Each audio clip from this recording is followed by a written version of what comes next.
ভালো আছেন তো শাশুড়ি মা? হ্যাঁ বাবা, ভালো আছি, ভালো আছি। তো তুমি ভালো আছো তো? আমার পছন্দের ডিশটা বানিয়েছেন তো? হ্যাঁ, তুমি আবদার করেছো আর আমি বানাবো না তা কখনো হয়? ঠিক আছে, নিয়ে আসুন দেখি, খাই। খিদে একদম পেটটা চোঁ চোঁ করছে। আজ শাশুড়ি মায়ের হাতের চিকেন রোগান জোসটা বেশ কবিয়ে ডুবিয়ে খাওয়া যাবে।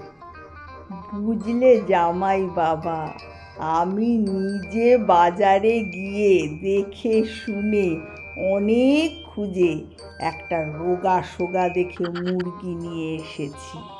জামাই আমার চিকেন রোগান জুস খাবে বলে কথা। রোগা সোগা মুরগি, আর লজ্জা পেতে হবে না।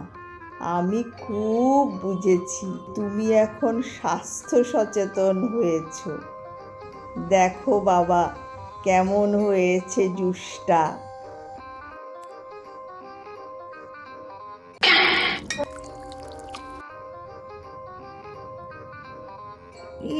এটা কি? চিকেন রোগান জোস? এটা তো জুস। শেষে জামাই ষষ্ঠীতে জুস।